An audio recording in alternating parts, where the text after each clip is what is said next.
बच्चों, मेरा नाम संतोष शर्मा। आज मैं आपको सेकेंड क्लास में पाठ 10 जिसका नाम है हमारी पृथ्वी। हम जिस धरातल पर रहते हैं वह पृथ्वी है। पृथ्वी पर अनेक पर्वत, जंगल, झाड़ियाँ, चट्टानें, झील व नदियाँ आदि है। कहीं पर तो जल ही जल दिखाई देता है। तो बच्चों, कहीं पर तो क्या दिखता है हमें? जल ही जल दिखाई देता है। कहीं पर जंगल ही जंगल दिखाई देते हैं। तो कहीं ऊंचे नीचे भाग तथा समतल मैदान है। पृथ्वी का कठोर भाग इसकी परत कहलाता है। पृथ्वी का जो कठोर भाग होता है इसकी क्या कहलाता है? पृथ्वी की परत कहलाता है। यह परत मिट्टी व एवं चट्टानों की बनी होती है। जो परत होती है वो किसकी बनी होती है? मिट्टी व चट्टानों की बनी होती है। पृथ्वी का अक्ष आकार नारंगी की तरह गोल है। पृथ्वी अपने स्थान अक्ष पर घूमती रहती है। पृथ्वी कहाँ घूमती है? अपने स्थान या अक्ष पर घूमती रहती है तथा 24 घंटे में एक चक्र पूरा करती है। तो 24 घंटे में क्या चक्र पूरा करती है? एक चक्र पूरा करती है। इसी कारण यहाँ दिन और रात होते हैं। इसी कारण पृथ्वी में दिन रात होते हैं। जल और थल दोनों को मिलाकर पृथ्वी का निर्माण हुआ। जल और थल दोनों को मिलाकर किसका निर्माण हुआ? पृथ्वी का निर्माण हुआ। जलीय भाग और थलीय भाग में बहुत अधिक है। जलीय भाग को समुद्री भाग कहा जाता है और थलीय भाग पर मनुष्य रहते हैं। खेती का कार्य होता है। अनेक कल कारखाने चलते हैं।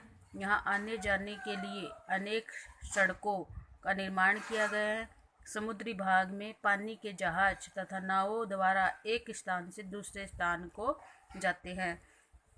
तो समतल जो ज़मीन होती है उस पर सड़कें बनी होती है जिसमें वाहनों को द्वारा एक स्थान से दूसरे स्थान पर हम जाते हैं। लेकिन जो समुद्री भाग होता है उसमें जहाज और नावों के द्वारा एक स्थान से दूसरे स्थान पर हम जाते हैं। पृथ्वी पर अनेक जगह ऊंचे ऊंचे पर्वत है। ये चट्टानों से बने होते हैं। ऊंचे पर्वत हमेशा बर्फ से ढके रहते हैं। बर्फ के पिघलने से नदियों में जल बहता रहता है। पहाड़ों पर घने जंगल होते हैं और इनसे इमारती लकड़ी, घास तथा जड़ी बूटियाँ प्राप्त होती है।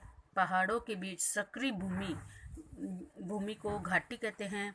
पृथ्वी के मैदानों को भागों में बस्तियाँ, शहर और गांव बनाए गए हैं क्योंकि मैदानी भागों में अधिक सुविधाएं रहती है।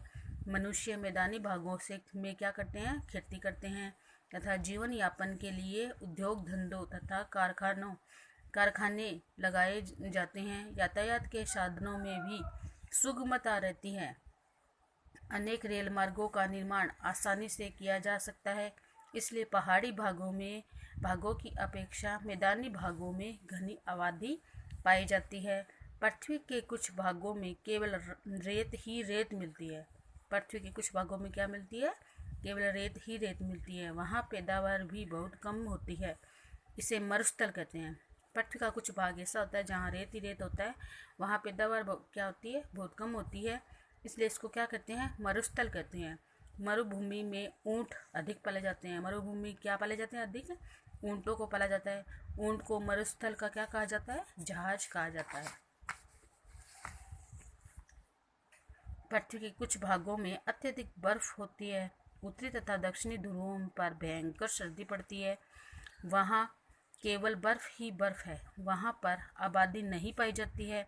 इन ध्रुवों पर 6 महीने की रात तथा 6 महीने का दिन होता है। पृथ्वी के कुछ भागों में केवल घास मिलती है। यहाँ के लोग भेड़ पालते हैं। भेड़ों से ऊन तथा मांस प्राप्त होता है। ऐसे भागों में आबादी बहुत कम होती है। संसार के महासागरों के मध्य कई छोटे बड़े द्वीप हैं। वहाँ के लोग या तो खेती करते हैं या फिर व्यापार करते हैं। पृथ्वी के अनेक भागों में विभिन्न तरह के रंग रूपों के मनुष्य रहते हैं तथा अनेक भाषाएं बोली जाती है। पृथ्वी के अनेक भागों में वन पाए जाते हैं जिनमें अनेक तरह के जंगली पशु पाए जाते हैं। वन के भागों में अनेक आदिवासी जातियां निवास करती है जो आज भी बहुत पिछड़ी हुई है। वे यहाँ थोड़ी बहुत खेती करते हैं। यहाँ जंगली जीवों का शिकार कर अपना जीवन यापन करते हैं। वन हमारे लिए बहुत ही उपयोगी है। हमें उनसे अनेक प्रकार की इमारती लकड़ी, जड़ी बूटियाँ तथा अनेक वस्तुएं प्राप्त होती है। ये हमारे पर्यावरण को संतुलित रखते हैं। हमें वनों को कटने से रोक लगानी चाहिए। हमारे वन जीव भी घटते हैं जा रहे हैं, इनके शिकार पर भी हमें रोक लगानी चाहिए। तभी हमारा जीवन भी सुरक्षित तथा सुखी बन सकेगा। नीचे लिखे प्रश्नों के उत्तर। पृथ्वी का आकार कैसा होता है? तो पृथ्वी का आकार कैसा होता है बच्चों? पृथ्वी का आकार गोल होता है। मरुभूमि का जहाज किसे कहा जाता है? मरुभूमि का जहाज किसे कहा जाता है? ऊंट को मरुभूमि का जहाज कहा जाता है। ध्रुवों पर लोग क्यों नहीं रहते हैं? ध्रुवों पर बर्फ ही बर्फ रहती है, इसलिए ध्रुवों पर लोग नहीं रहते हैं। समतल मैदानों में घनी आबादी क्यों होती है? समतल मैदानों में रहने का स्थान, खाने पीने का सामान सब कुछ रहता है, तो इसलिए वहाँ पर आबादी ज़्यादा रहती है। पृथ्वी के रेतीले भाग को क्या कहते हैं? पृथ्वी के रेतीले भाग को मरुस्थल कहते हैं। अब रिक्त स्थानों की पूर्ति कीजिए। रिक्त स्थानों की पूर्ति, हम जिस धरातल पर रहते हैं उससे क्या कहते हैं? पृथ्वी कहते हैं। पृथ्वी पर जल और थल दोनों से मिलकर बनी होती है। ऊंचे पर्वतों पर बर्फ जमी होती है। जलीय भाग को क्या कहते हैं? जलीय भाग को समुद्री थल या जल थल कहते हैं। वन हमारे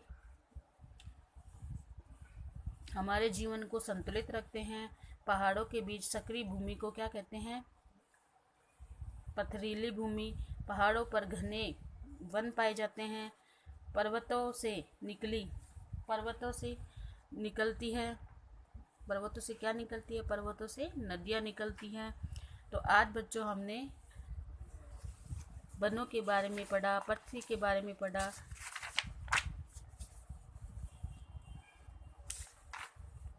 हमारी पृथ्वी और उसके बारे में पढ़ा। इसमें ये अपने अक्ष पर घूमती है, 24 घंटे में एक चक्कर पूरा करती है, और इसके कारण ही क्या बनता है? दिन और रात बनते हैं।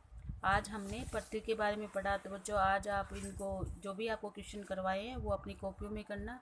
ठीक है, धन्यवाद।